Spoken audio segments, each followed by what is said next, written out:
Yeah, because if you could explain in modern science what is Ayurveda and what is the difference with other different approaches for healing, how would you describe it? It's a great question. Ayurveda, Ayur means life, Veda means science.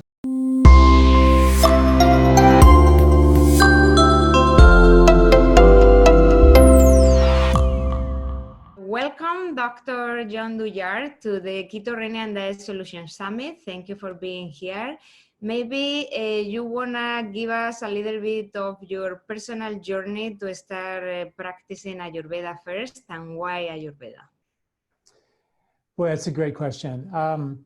I first heard the word Ayurveda, I think it was early 1980. And I just somehow, I was studying acupuncture. I was in chiropractic college at the time. And I just heard Ayurveda and I was like, wow, there's something about that I need to know more about. And there wasn't any knowledge of Ayurveda back then, in America anyway. So, but I slowly chipped away, learned a little bit, and then had the opportunity to go to India just for a 3-week vacation to try to learn Ayurvedic medicine. And I ended up going there and finding a teacher pretty much right away who invited me to stay there permanently. And I ended up staying there for, instead of 3 weeks, I closed my practice from a phone that back then you couldn't, the phones were terrible. It took about 2 hours to even get a line to communicate. And if you did, you could barely hear them. And I talked to my partner and I said, I'm not coming back. And he goes, what do you mean you're not coming back? I said, I don't know. I don't know what I'm coming back, but I'm not coming back. So I came back anyway, about 1.5 years later. Somebody I didn't even know was driving my car. My stuff was in 5 different places. So I gathered all of my stuff and then put it in storage and moved back to India again. And just fell in love with the knowledge and just dove in completely deeply. Then while I was there and finishing my training, I met Deepak Chopra there. He was studying there as well. And so he invited me to come back and co-direct his center for him in Massachusetts, which he was just opening. And I did that for 8 years, which was great. Traveled with him, did a lot of work with him in the early days, and then ended up coming to Boulder, Colorado, and opened up my own Ayurvedic center here. And then eventually closed the Ayurvedic detox. I had a Panchakarma center for 26 years where I administered Panchakarma, which is Ayurvedic detox. And then about 5 years ago, stopped doing that and just fully devoted my time to writing about ancient Ayurvedic wisdom and tying it together with modern science. And that's what we put on our website every day, is free information with ancient wisdom, modern science. And I think I finally figured out what I love to do, which is just digging into the details of Ayurveda, finding the modern science, and then bringing it in English to people they can understand it. So that's what I do. Yeah, because if you could explain in modern science what is Ayurveda and what is the difference with other different approaches for healing, how would you describe it? It's a great question. Ayurveda, Ayur means life, Veda means science. So it's the science of life. So you could say it's the science of living life in sync with the natural cycles, is pretty much Ayurveda 101, which is circadian medicine. I mean, it's the original circadian medicine. Rules about when to eat, how to eat, when to sleep, when to be awake, and all that, rhythms of nature and living in sync and digestion. That's the science of living and the science of life. But Vedic science means always something different. Veda means truth. So Ayurveda means Ayur is life, Veda is truth. It means the truth of your life. So it means, how can we let the truth of our life out, which is much deeper than just living in sync with the natural cycles. That allows you to be at peace. Think about, ancient humans living, in peace and in sync and one with the rhythms of nature, how still and calm and composed they were. They had that inner awareness that allowed them to see more clearly what was real and what was not real, the truth and the non-truth. How we all in our lifetime create a lot of emotional patterns of behavior and protective patterns that wall us off and armor us up. And we end up engaging in behavior, trying to manipulate the world to like us, approve us, appreciate us. And we're not letting the truth of us out. So Ayurveda was like, okay, if you want to get this right, you got to bring your body back into balance. You digest well, assimilate well. You have to bring your mind back into balance and create an inner composure and calm physiologically, neurologically, emotionally. And when you have that calm, that eye of the storm in a way, you can then see more clearly the truth. And the non-truth are the winds of the storm, all this craziness going around you. And most of us live out here in this crazy world of, dodging, stress and recovering from stress. And very few of us understand the power of our inner space. We are addicted to manipulating the outer space and trying to get that outer environment to love us, appreciate us, feed us with reward chemistry, buy stuff, get stuff, make us feel better from the outside. And everybody's like, that might work for a while, but it will never work long lasting. So the goal is to create, that calming, that composure, so you can then see the difference between you doing you, who you really are, and when you're engaging and manipulating the environment to make you feel temporarily safe and secure and satisfied. That's what Ayurveda is really about. But you got to do sort of Ayurveda 101 before you do Ayurveda 201. Matter of fact, we just did a yoga journal course on Ayurveda 101, Ayurveda 201. Ayurveda 101 was exactly that. Circadian rhythms, yoga, breathing, meditation, all about being in sync with the cycles. Ayurveda 201, Ayurvedic psychology. Get this crazy mind of ours locked in so we can then make the choices to free ourselves from old patterns of behavior that aren't serving us.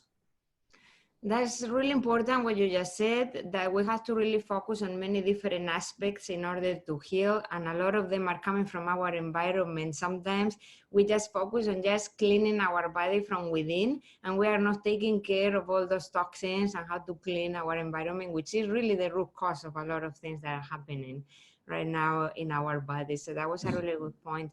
So I do really like the way that you try to bring in all of your books. You are the author of different books, and you try to combine Ayurveda with the modern science. And one of them that touched me really close was Eat Wheat, where you try to bring back gluten and dairy to our diet. And actually now in modern society, it looks like the enemy, like gluten and dairy, they have to be completely out of the diet because mostly 95% of the people are sensitive to it. I was in the past as well, and the dietitian told me gluten and dairy out, like the main enemies for gastrointestinal inflammation.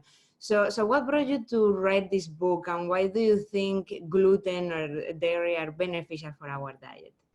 Well, first of all, the gluten-free industry is a $16 billion a year industry now. So you have to always question the motives when you have that much money behind the movement, right? Step one, right? When I was in practice, I got into practice in 1984, and I had a nutritional practice. People would come to me. I would take them off of wheat and dairy. They would feel better. In 6 months, they'd come back and the problems were back. It became very clear to me. We put them on antibiotics, probiotics, and they would feel better. But then the problems would come back when they would get off the probiotic. We'd put them on digestive enzymes or hydrochloric acid. They would feel better, but the problem would come back. All these things were ways to do the job for the body. Take the hard to digest stuff out of the diet, you feel better, but you haven't solved anything. So I don't know what happened, but I think the medical profession finally caught on that diet actually has something to do with how you feel. And they found out something that natural practitioners have known for decades upon decades, that your diet is really important. And there are certain foods that are harder to digest, like wheat and dairy. They're very hard to digest proteins. So now you take those proteins out of the diet, people feel better. All of a sudden, that was like the magic solution. It's an indicator that you don't digest hard to digest proteins very well, which also indicates that you don't have the ability to digest other hard to digest foods well, and you don't have the ability to detox the environmental toxins, the mercury on every organic vegetable, the 400 billion pounds of toxic chemicals dumped in the American environment every single year. We don't have the ability to detoxify those out of our body. So people don't realize that your ability to digest well is linked to your ability to detoxify well. And if you just say, oh, I took this out of my diet, I feel better, and I'm all done, short term, great. I agree. I wrote an Eat Wheat book. I said, if you eat wheat and feel bad, don't eat it. Now let's fix the problem. Let's understand what really happened so you don't end up in harm's way in 5, 10, 15, 20 years, when the inability to digest well has linked to the inability to detoxify well. And now you're overwhelmed with stored environmental toxins and chemicals and heavy metals in your fat and your brain and your tissues that are causing real problems down the road. Not to mention, when people, studies have shown, I wrote an article called The Dangers of a Gluten-Free Diet. So what people don't get is that the hard to digest proteins, the lectins, the phytic acids, the oxalates, the goitrogens, the nightshade foods that we've been eating for millions of years, and they are harder to digest, even somewhat maybe initially poisonous. We acquired and developed an immune system because we ate those foods. People say, oh, we've only been eating wheat for 10,000 years. That is completely not true. There's studies that show that the savannas of Africa were loaded with wheat and barley 3.2 million years ago, and they found gluten in the teeth of those humans 3.2 million years ago. The reason why we created agriculture was because they were already baking bread 16,500 years ago. They found new studies to prove that. So they started growing their own grain because they wanted more bread, basically. But the bread was way before we think agriculture started, which was 10,000 years ago or 12,000 years ago. So what we know is that there's a thing called the hormesis, or the hygiene hypothesis, where harder to digest foods trigger and stimulate an immune response. And that is why we have gut immunity, which is 70% of our immune response. Now, you say, oh, I can't eat wheat and dairy and now lectins and nuts and seeds and grains and beans and all these things that are harder to digest. We take them out of the diet. What will that do to our immune response 5, 10, 15, 20 years from now? Well, the science is already telling us what that will do. Studies show, and I wrote articles backing up with the science, it says that people who are gluten-free have 4 times more mercury in their blood than people who eat wheat. People who are gluten-free have significantly more undesirable bugs in their gut and less good bugs in their gut than people who eat wheat. People who eat wheat have significantly more killer T cells, a measure of your immune response, than people who are gluten-free. And 2 massive Harvard studies, over 100,000 people, both over 30 years, showed that people who eat wheat versus people who eat gluten, who are gluten-free, have significantly less risk of diabetes and significantly less risk of heart disease than people who are gluten-free. All of which is suggesting that, I get it, you eat wheat, feel bad, don't eat it. But that's not the solution. The solution is to become a better, stronger digester, the way we were designed, so we can then protect ourselves from a growingly toxic environment with more superbugs around the corner. And if you don't have an immune response for that, we're in big trouble. When they took cholesterol out of our diet in 1960 and they replaced it with polyunsaturated fatty acids, which are preservatives in loaves of bread that make the bread squishy on the shelf for a month, which bread used to get hard in a day, and they use it as preservatives for the last 50 years, that food, the reason why it's a preservative is because the bugs won't eat it. And when you eat it, your bugs won't eat it. So where does those bad oils go? They go to your liver, and they congest your liver and your gallbladder. Your liver and your gallbladder is the kingpin of digestive strength. The #1 abdominal surgery in America today, removing your gallbladder. We've created a crisis, and that means gallbladder is your ability to digest fats. It makes you poop. It regulates your bowel movements. Your gallbladder delivers bile, which cleans your intestinal skin, emulsifies the good fats and the bad fats, gets rid of the bad, delivers the good. And it also is a neutralizer for the stomach acid. So if your liver is all congested and your bile is thick and you're getting your gallbladder removed, your stomach will not make the acid it needs to cook the wheat and the dairy and break down the other environmental toxins because there's nobody there to neutralize that acid. So eventually your stomach will just stop making the acid. And that is what happened to America today. Because we have done so many things wrong with pesticides, preservatives, non-whole foods, polyunsaturated fatty acids that clog up the liver and the gallbladder, we've created a situation where people just don't have the digestive strength in their stomach to break down these hard to digest foods. And when they don't get broken down, those undigested proteins and fats, hard science will tell you, they go right into your intestinal tract undigested. They're too big now to get into your blood, so where do they go? They go into the collecting ducts of your lymph, and when they clog up your lymph, they give you bloating and belly fat. They go out through the skin-associated lymph, give you rashes. We have brain lymphs that drain 3 pounds of chemicals and plaque out of your head every year while you sleep, and if that's not draining well because your lymphs are congested, you get brain fog. All of the symptoms that you experience with wheat intolerance, brain fog, rashes, bloating, tiredness, food coma, the lymph system's trying to deliver fats as baseline energy to every cell of your body. And if that lymph system congested because all the proteins and fats weren't broken down properly and they've clogged up the lymphatic channels, you're going to get extra weight around your belly and you're not going to have any energy and you're going to be exhausted. So that's why when I did the interview with David Perlmutter, author of Grain Brain, I was like, David, this is not a grain brain issue. You know, people who eat grains have low risk of diabetes if they eat whole grain, really whole grain. It's a brain drain issue. It's the inability for your lymphatic system to drain well, which is the lion's share of the lymph. It surrounds your intestinal tract and digestive system.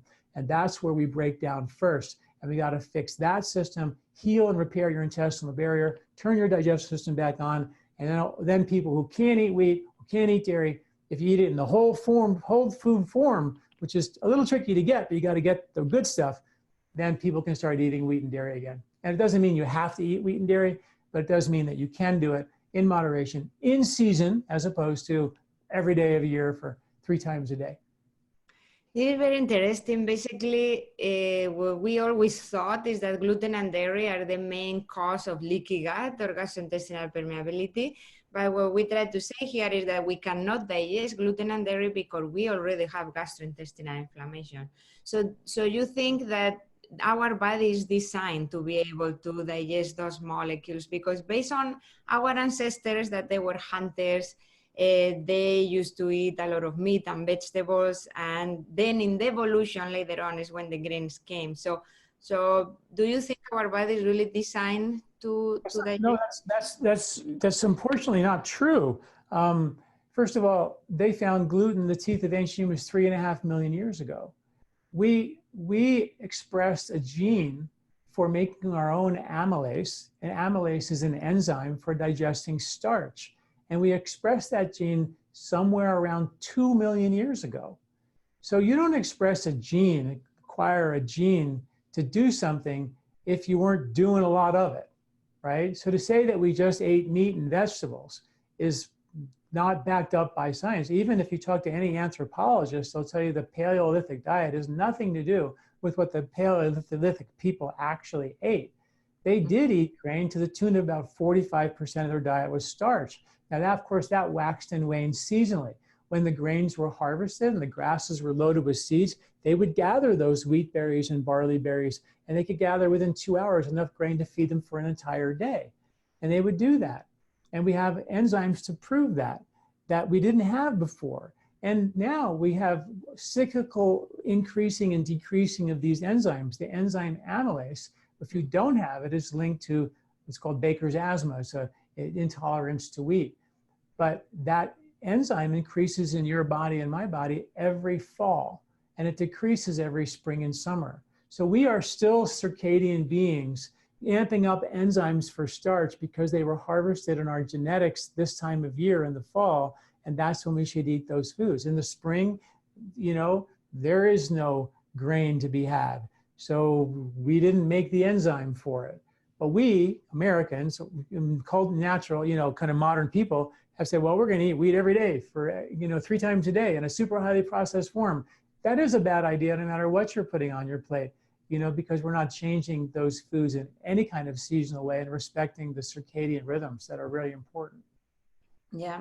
So then talking about diabetes that you were talking before, and our ancestors, like a lot of people decide to go on a paleo diet or a ketogenic diet, a low carb diet to reset insulin, decrease blood glucose levels, and also because they are adapted to burn sugar as an energy source instead of fat. So how do you suggest is beneficial? Is there any specific quantity or any way to eat specifically the grains in order to keep the body burning fuel, fat as a fuel, and being able to keep insulin in good levels? I think if I wrote a book a long time ago, back in 2000, and it was called The 3-Season Diet. And it was all about our connection to the rhythms of nature in terms of eating in season. And we talked about Ayurvedic intermittent fasting techniques. And when you look at nature in the springtime, it's a pretty austere time of the year. Most people would have a hard time making it through the spring because there just was no food. People starved in late winter and spring because there was nothing to eat. People did their religious fastings, in the springtime because there was no food. And when you fast, you burn fat, and fat is stable fuel. So it becomes spiritual fuel. Sugar is energy fuel, and then it crashes you and it gives you energy to do things. That fuel is harvested at the end of the summer when most mammals would go into the rut and mate, and they were insane. Reward chemistry, dopamine, just fired up to go and mate and keep the species alive. But in the spring, it was spiritual time, vision quest time. It was a time to, connect with the rhythms of nature. And then there was just one time of the year where all the grains and all the fruits and all the starch was harvested in a big way. And we had this explosion of energy. The excess we would store as fat for winter insulation and reserve fuel, but that's the cycles of nature. So the ketogenic diet exists in nature every spring by eating a restricted diet. In India, and I wrote this in my book, 20 years ago. The words were 1 meal a day in India. 1 meal a day was for a yogi, 2 meals a day is for a bogi, which is a heavy labor person who needs the extra energy to lift and work and heavy labor in the hot sun. 3 meals a day was for a rogi, which is a mostly dead, sick person in a hospital. They don't even have a name for 4, 5, and 6 meal a day people because you were mostly dead at 3. And 2 was all the people who needed the most food, the heavy laborers, ate. And 1 meal a day was for a yogi. So the idea of time-restricted eating, intermittent fasting, this was Ayurvedic principle 101. It's become more popular now, but it's something that we've been writing about forever and ever because it's based on traditional ancient wisdom that makes sense, but it makes sense in a seasonal way. In the springtime, great time to be ketogenic. And if you think about the diet that would happen in the winter, it's a high protein, high fat time of the year. There are no vegetables. I mean, some fermented vegetables, but basically there are no vegetables. The squirrels are eating nuts and seeds. So the diet would shift to be the higher protein, higher fat, and then you would move into spring where you'd go into ketogenesis because there was just simply no food. So you'd burn your own fat and that would push you into ketone burning and ketogenesis that way. So absolutely these diets make sense, but to take the American-made ketogenic diet made in the 1920s, 80% of your diet is fat, and suggesting that should be a diet long-term, when the only culture on the planet that actually had a naturally occurring ketogenic diet of 80% of the diet of fat was the Inuits in the Arctic Circle. And they, over time, expressed a gene to not allow them to be in ketogenesis for an extended period of time. You have to ask the question, why does the only culture who's has a naturally occurring ketogenic high-fat diet not allow ketogenesis for an extended period of time? Very interesting question. So I always think back, everybody likes to say, this is what the ancestors did. The ancestors did not just eat meat and vegetables. They didn't. When they did a study with one of the remaining hunter-gatherer tribes, the Hadza, and they checked the microbiome of the men and the women, they found that the men and the women had 2 different types of microbiome. And the men would wake up every morning and go, okay, honey, we're going out for hunting. We're going to go hunt and we'll see you later. And they would go out and hunt and they come back empty-handed every day. They go, we got nothing, sorry. And the women and the children and the grandparents are like, don't worry about it. We've been gathering wheat berries and digging up tubers and we got dinner ready. Just go wash up and we'll have dinner. And they go, great. Next morning, they go out for their hunting party. They come back empty-handed. But when they took the microbiome of them, they found out that the women and children had microbes for tubers and grains and seeds and grasses and things like that. But the men had microbiome for meat. Now, I'm not sure that the researchers told the culture, the Hadza people that was the results, because the men were eating meat somewhere and the women and children weren't getting that meat. They were on Yeah. their hunting party, maybe had their own little barbecue thing going all by themselves.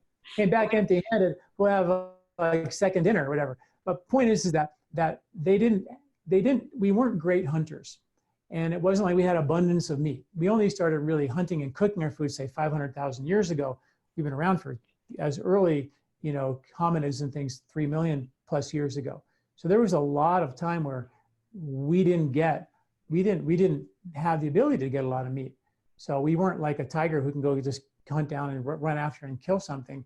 We were just humans, like with these hands. We had to dig up stuff. So we had to figure out other ways to food, and we eat, and we fed ourselves with grasses, with grains, with tubers, big time, vegetables. We gathered big, in a really big way. And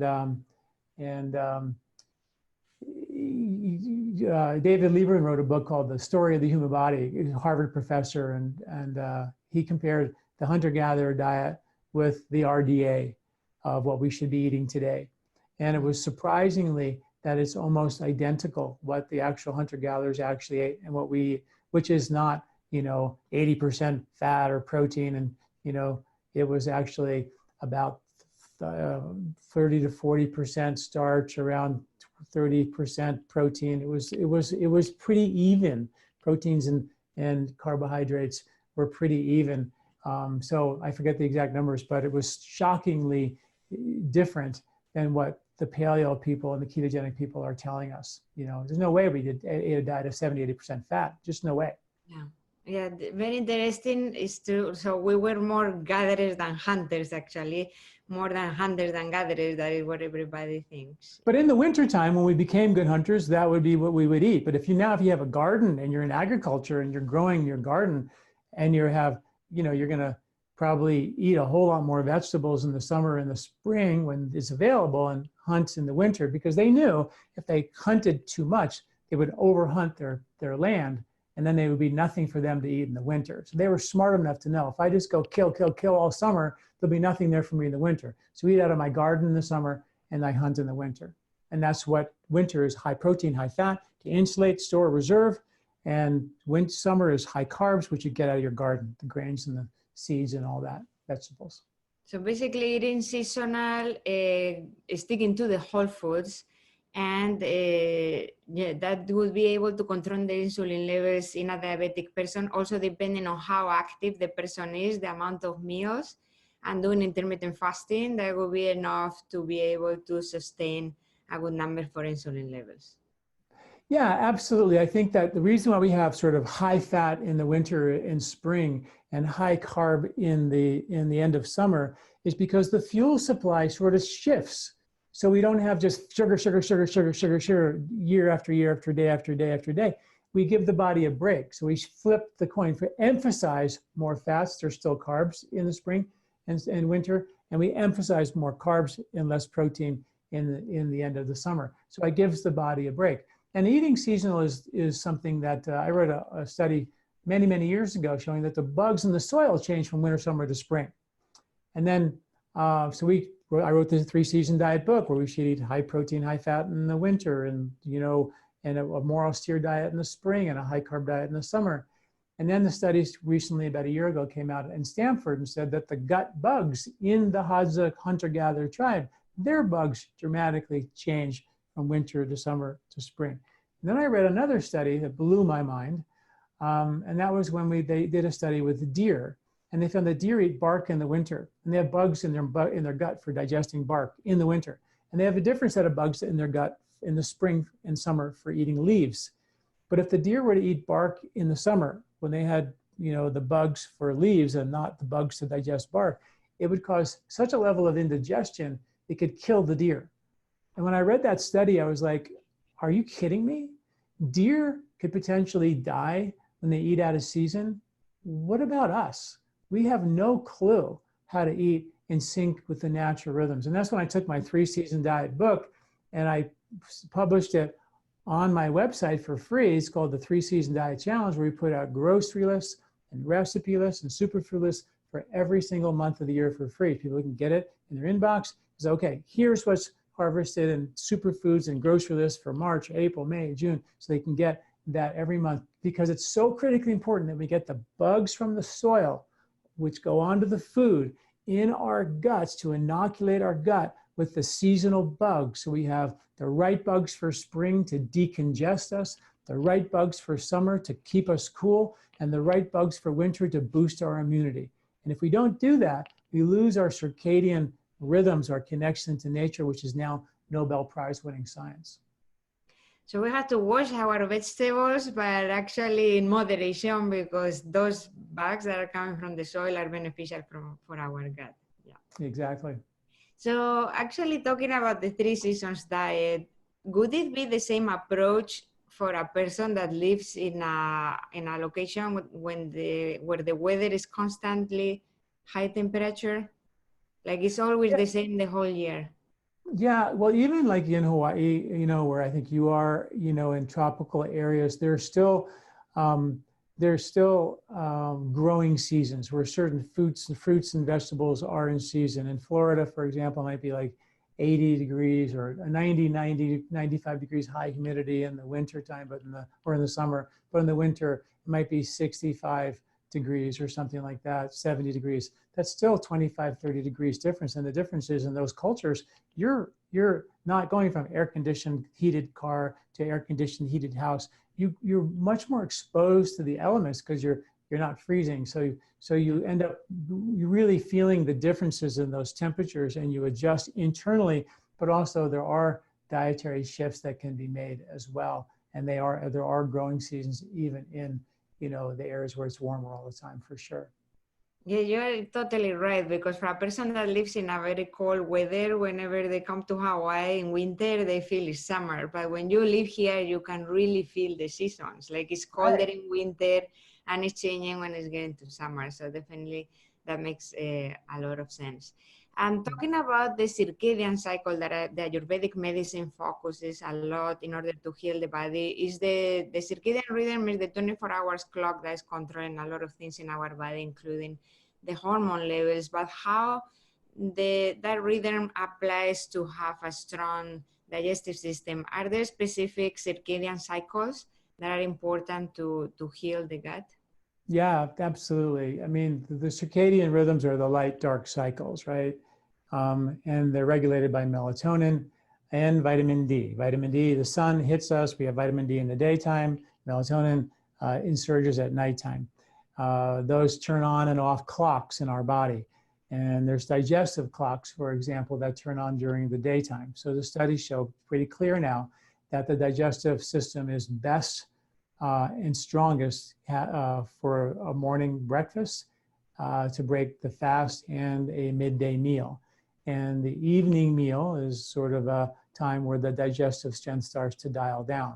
Thus the word supper, which comes from the word supplemental or soup. It was always considered a smaller meal in the evening until more recently. Even in traditional cultures, now in Spain, they may stay up till 11 o'clock at night, have a big meal or whatever. But if you go to the rural farming communities, they're in bed by 7 o'clock and they had their big lunch, and the culture still revolves around a breakfast and a lunch. So that's the ideal situation. A lot of intermittent fasters say, skip breakfast, do a lunch and a dinner because it's more conducive to family time. At dinner time, people come home, have their dinner, and you still have a 16-hour fast with an 8-hour eating window or something like that. And it does make sense. And I think that's still going to be in the right direction, in a beneficial direction. But if you really want to lock it in, you would have a breakfast and a lunch. And in my 3-season diet book, we have a free ebook too called the weight balancing ebook. I talk about intermittent fasting, which is Ayurvedic based, thousands of years old, where you have a breakfast and a lunch, and you slowly take your supper and make it a little bit smaller, and then make it a little bit earlier, and eventually you skip the supper. So now you're fasting from lunch all the way till breakfast, and you have your 16 hours of fasting with 8-hour eating window tied to your circadian clock, which is the ideal way to do it. But, we all have to live our life and have family time as well. So it doesn't always work that way, but that's the ideal. Yeah, you always say that between a late dinner and no dinner is better no dinner because that gives a rest to the liver as well at night. So that's a good point. And I am from Spain, as you mentioned before, and we do have, like the breakfast is important, but our lunches are important. I think is why almost everybody needs to take a nap. They're usually big, and then dinners tends to be smaller. And when I moved to United States, that was something that I found that they were doing different. That lunches is more like snacking because it's people are working, and then the dinners usually are heavier, and that can complicate a lot the digestions at night. So well, that's good to hear. 'Cause I think a lot of people think that Spain, and I didn't realize that you were from Spain at that point. But people say, oh, in Spain, they're up till 11 o'clock at night having their big dinner and they can do it. And I was going, yeah, maybe in the cities, but traditionally people, they didn't do it that way. So you're confirming that, yeah? Yeah. So we have at home, we have smaller dinners, but it's true that the schedule over there is complicated because we eat very late. It's all delayed, the breakfast, the lunch, and the dinner. So people maybe find themselves like having dinner between 10 to 11 p.m. Yeah. So that's very late. But also the sun goes different. Like right now, it's 11 p.m. and it's the sunset. So it's kind of like the body works differently, but that's how it works. Perfect. So based on an Ayurvedic medicine perspective, which would you consider would be the best approach for start healing the gut? Does it depend on different body types? Because in Ayurveda, can you explain a little bit about the different body types? You have a quiz actually in your website that people can go to and identify their body type, right? So it's really neat. The body types are just kind of aspects of nature, just like winter is an aspect of nature. It's a governing principle of nature. So winter is cold and dry, right? Usually. And people who have more winter, it's called vata or air in their body type, are more cold and dry. So they're the ones always with the covers on them at nighttime sleeping. And then come summer, you have pitta, which is fire or the summer quality. So there's a lot of people we all know who are a lot of summer, a lot of heat, they're competitive, they're throwing off the covers at night. They don't want, they never wear jackets. They have a lot of natural heat inside them. They have more summer qualities.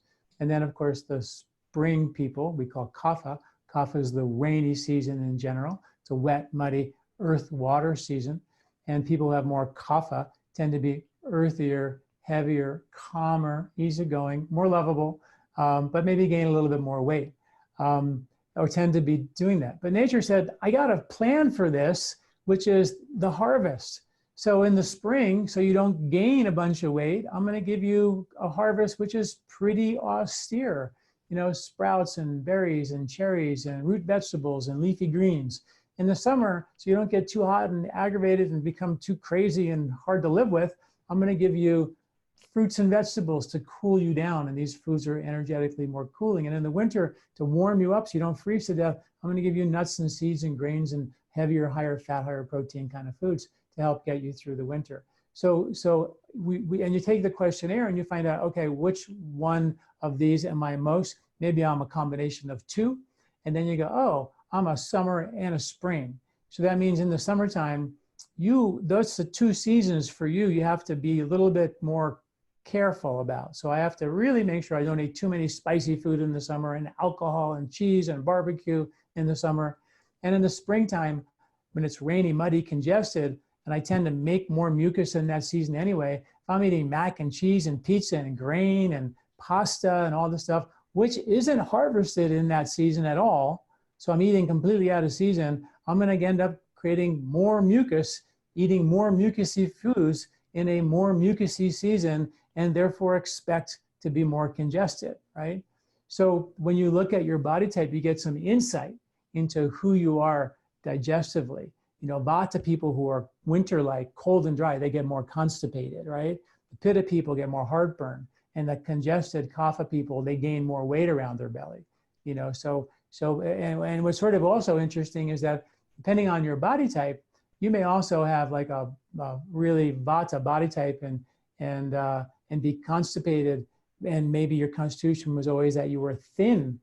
But if that doesn't get fixed, that extra constipation will turn into heaviness and kapha. So you end up gaining weight. A lot of people were like, when I was young, I was twig skinny, and now I have 30 pounds, 40 pounds extra. That's because your vata, winter constitution, got out of balance and it stored a bunch of undigested food as fat, and that became what we call kapha. So you can create an imbalance that is also important to understand. But the point is once you know your body type, you sort of know your sort of like the owner's manual of your car, you know what you need to do to keep it back into balance. But very important understanding. That's what I found myself years ago as a kapha with really severe constipation and putting weight on myself. And no matter how many diets I was trying to go, still I was constipated and I wasn't losing any pounds. So until I didn't really understand that concept, it didn't really, my intestines didn't start moving again. So that's really, really important. And besides food, because you said that the problem is also the accumulation of toxins in our lymphatic system that is not moving anywhere. So besides the proper nutrition, is there any other tools that you consider are important to detoxify and move the lymph? I think the lymphatic system is really important because it surrounds your intestinal tract. It drains your skin, gives you good complexion, drains your brain so you sleep well, have mental clarity, throughout the day.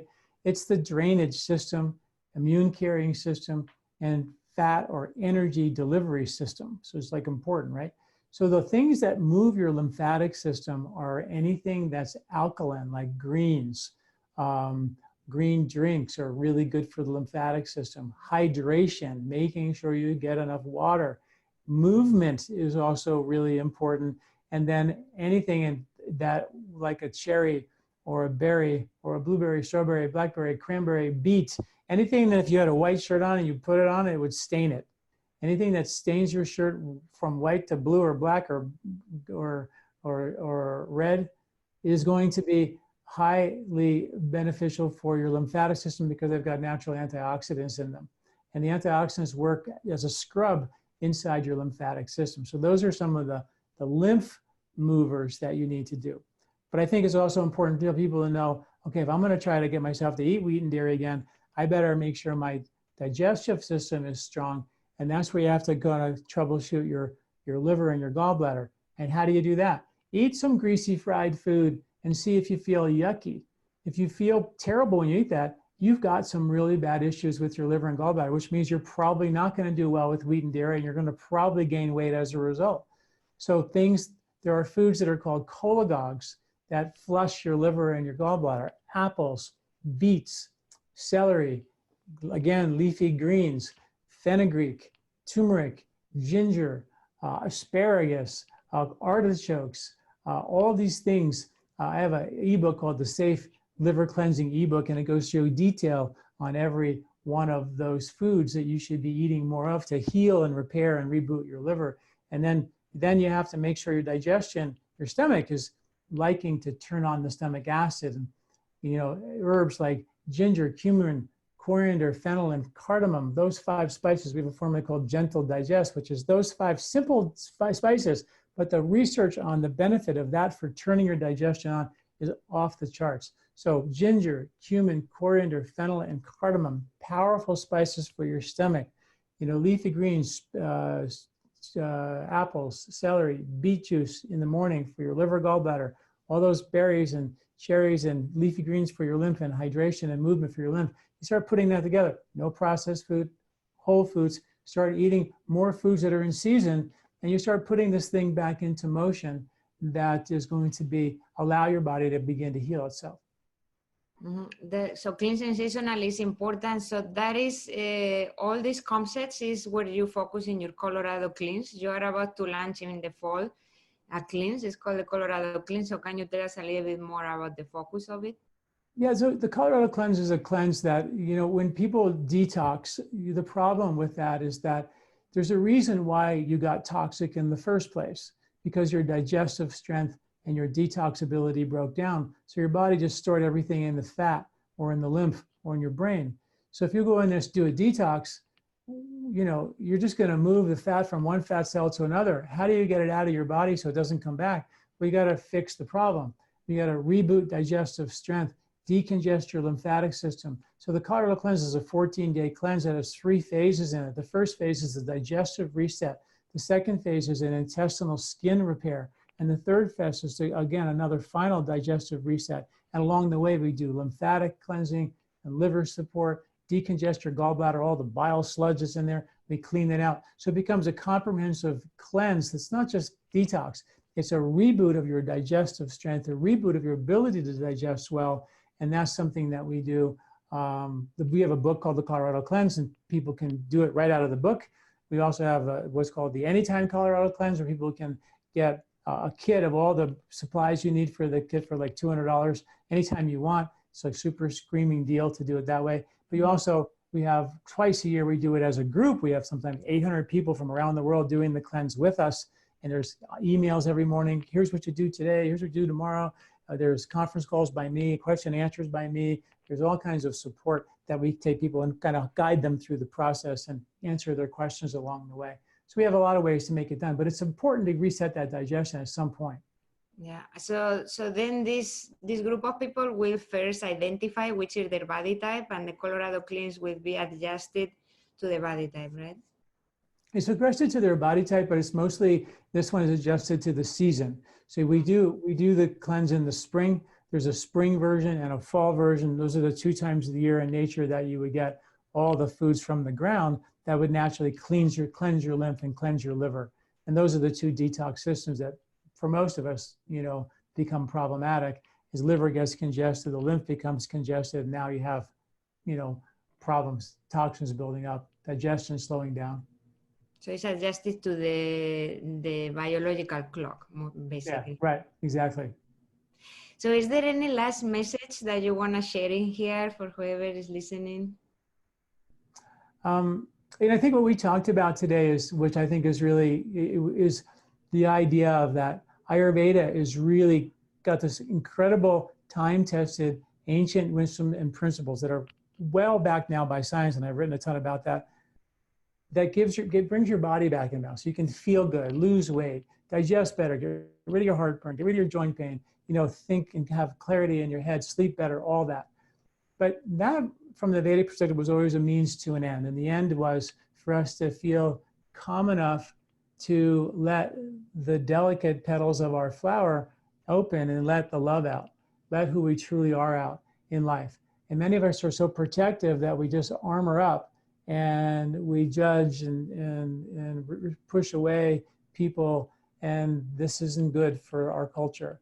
We need to feel safe enough so we can open up our hearts and feel safe to love them. And when they're not doing it the way you think they should, it might be because they were trampled, they were hurt, and their armor is just something we're not particularly fond of.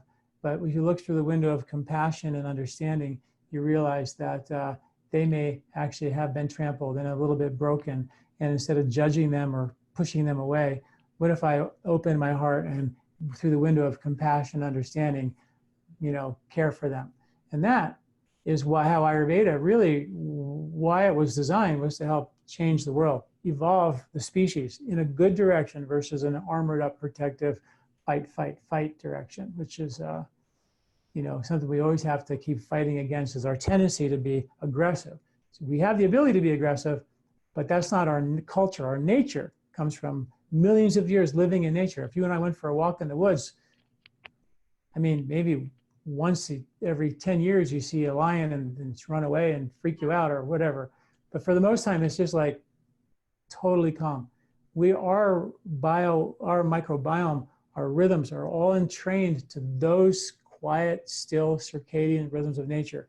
That is now Nobel Prize winning science, to reconnect with those rhythms. That means get into the woods, meditate, close your eyes, chill yourself out, pull back the bow, become still, and take action from the inner silence, your inner peace, your inner calm, and stop living in the winds of the storm. That's what Ayurveda is truly about. That's a very good message, and I think it's important. I always say, instead of having a regular watch, it's important to have a circadian rhythm watch, because that is the really how our body functions. Well, thank you very much for being here. It's been a pleasure, and thank you for everything that you do with Ayurvedic medicine and try to explain the modern science, as you said, in a totally different way to heal the body. Thank you so much. You're very welcome. Thanks for having me. Namaste. Namaste.